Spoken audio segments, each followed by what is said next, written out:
11월부터 대부분의 지방자치단체가 김장 쓰레기 특별 배출 기간을 운영하는데요. 문제는 이때 일반 쓰레기, 종량제 봉투 단속도 집중적으로 이루어진다는 겁니다. 종량제 봉투를 사용하지 않는 사람 걸릴 때마다 20만 원의 과태료가 부과됩니다. 전국적으로 지방자치단체마다 단속반을 꾸린다고 하고요. 또 최근에는 많은 곳에 CCTV를 설치했기 때문에 녹화된 영상을 통해서 적발하고 과태료를 부과한다고 합니다. 안녕하세요. 임플란트 타이거입니다. 보통 11월이 되면 전국에 있는 지방자치단체에서는 회계년도 2달을 앞두고 본격적인 분리배출 단속을 시작합니다. 여기에다가 11월부터는 전국적으로 김장철과 겹치기 때문에 김장철에 발생한 쓰레기 분리배출 방법 위반에 대해서도 단속합니다. 그렇기 때문에 반드시 11월에는 분리배출 위반 어떻게 하는 것이 맞는지, 과태료는 얼마인지 반드시 확인하셔야 되는데요.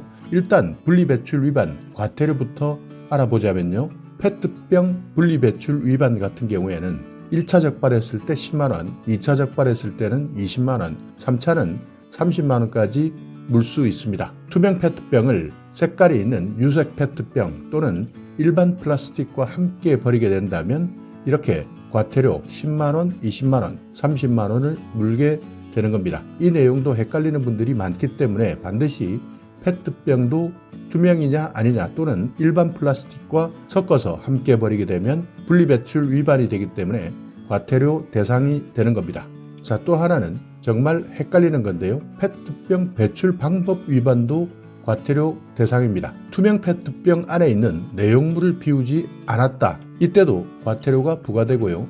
라벨을 떼지 않고 그냥 버리는 사람도 있습니다.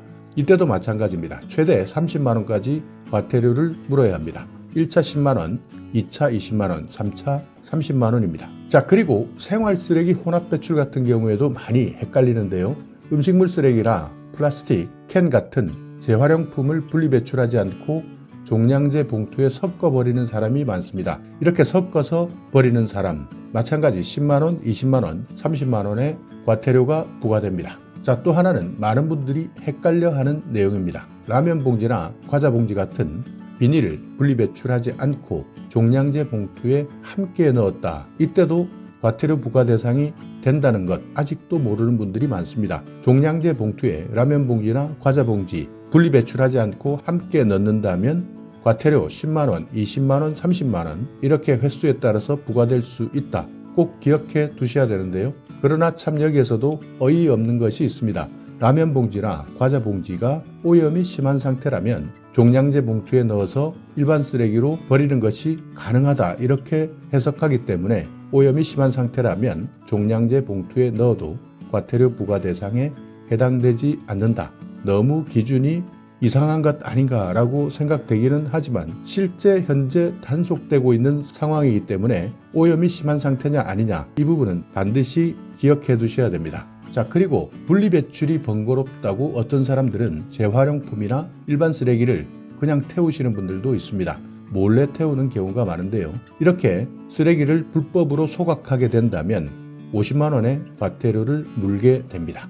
자, 그리고 최근 많은 곳에서 논란이 있었던 단속 내용인데요. 치킨의 뼈에 살이 붙어 있었을 경우에는 음식물 쓰레기냐 아니냐 논란이 많았습니다. 뼈 자체는 일반 쓰레기로 처리하는 게 맞습니다. 그렇지만 가끔씩 치킨의 뼈나 돼지갈비 뼈에 살이 많이 붙어 있었을 때는 일반 쓰레기로 처리하다가 과태료를 무는 경우가 많습니다. 억울하지만 규정에서는 치킨이나 돼지고기 뼈에 붙어 있는 튀김옷이나 살은 발라낸 다음 뼈만 일반 쓰레기로 처리하셔야 됩니다. 정말 많은 사람들이 헷갈리기도 하고 과태료를 낸다면 억울할 수밖에 없는 상황입니다. 자, 그리고 최근 김장철이 다가왔습니다. 김장철 채소 쓰레기 어떻게 버려야 되느냐, 음식물 쓰레기로 버려야 하느냐, 일반 쓰레기로 버려야 하느냐 헷갈려하고 있는데요. 서울 같은 경우에는 노원, 광진, 은평, 구로구에서는 11월부터 12월 31일까지 20리터 종량제 쓰레기 봉투에 버릴 수 있습니다. 다만 채소 찌꺼기만 버려야 합니다. 이것도 섞어서 버린다면 과태료 대상이 될 수 있습니다. 이렇게 11월부터는 김장 쓰레기를 종량제 봉투에 담아서 버릴 수 있는 특별 배출을 실시하기 때문에 이 내용을 잘 참고해 주셔야 됩니다. 보통 김장을 하고 나면 배추나 무 같은 채소를 다듬는 과정에서 많은 채소 찌꺼기가 발생합니다. 그렇지만 음식물 봉투 같은 경우 대부분 최대 규격이 10리터 정도밖에 되지 않기 때문에 불편한 경우가 많았습니다. 그래서 전국에 있는 지방자치단체에서는 한시적으로 대용량 일반 종량제 봉투에 김장 쓰레기를 버릴 수 있도록 허용하고 있는데요. 여기에서 중요한 것은 김장 쓰레기는 김장 쓰레기만 따로 담아서 배출하는 것을 허용하고 있다는 겁니다. 그러니까 10리터가 아닌 20리터, 30리터, 50리터까지 사용할 수 있도록 허용해 주지만 여기에 다른 쓰레기와 혼합해서 버린다면 최대 30만 원의 과태료를 부과받을 수 있는 겁니다. 생활 쓰레기나 음식물 쓰레기, 재활용 쓰레기 함께 담아서 배출해도 괜찮겠지라고 생각하시는 분들이 많이 있는데요. 특별 배출 기간에는 한 가지 종류, 그러니까 김장에서 나온 김장 쓰레기만 종량제 봉투에 따로 담아서 버리셔야 과태료 부과 대상이 되지 않는다는 겁니다. 그리고 여기에서도 주의하셔야 되는 부분은요. 양념이 묻어 있거나 절여지고 물기가 있는 채소 쓰레기 같은 경우에는 음식물 봉투에 담아서 버려야 합니다. 그러니까 김장 쓰레기라 하더라도 양념이 묻어 있으면 안 되고요. 절여지고 물기가 있다면 반드시 음식물 쓰레기에 담아서 버려야 한다. 그리고 쪽파, 대파, 마늘, 양파 같은 뿌리나 껍질, 고추씨, 고추 꼭지, 마늘대 이런 것들은 일반 쓰레기로 버리셔야 하는데요. 이때 김장 쓰레기와 함께 혼합해서 버리시면 안 됩니다. 과태료 부과 대상이 됩니다. 물론 전국적으로 똑같은 것은 아닙니다. 그렇지만 대부분 이런 방식을 취하고 있다는 것 기억해 두시고요. 만약 김장을 준비하고 계신다면 우리 지역에서는 어떻게 분리배출하느냐 반드시 확인해 보셔야 됩니다.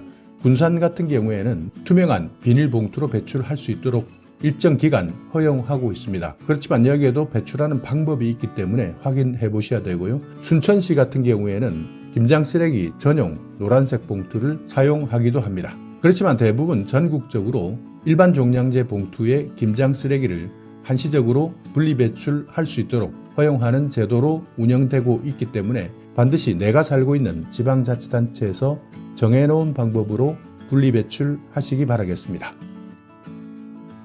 환경부에서 적용하고 있는 재활용품은 반드시 분리수거하셔야 되는데요. 종이류, 종이팩, 종이컵, 금속 캔, 보철, 유리병, 페트병, 플라스틱 용기, 비닐, 발포 합성수지, 그러니까 스티로폼 같은 것인데요.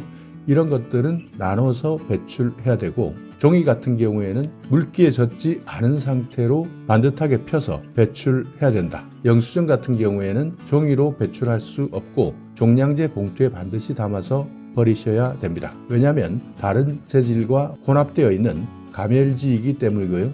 우유팩 같은 종이팩이나 종이컵은 내용물을 비우되 이물질이 없어야 됩니다. 그리고 말려서 분리배출하셔야 됩니다.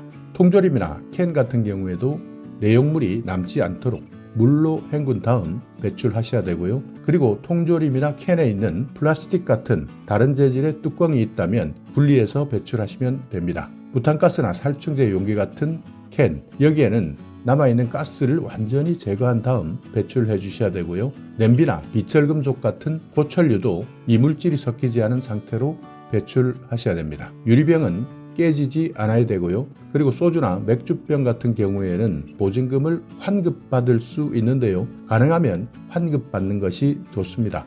거울이나 전구, 깨진 유리, 도자기, 크리스탈 제품, 유독물이 있는 병, 유리병으로 분리배출할 수 없습니다. 자, 오늘 이 영상 여러분께 조금이나마 유익한 정보가 있었다면요.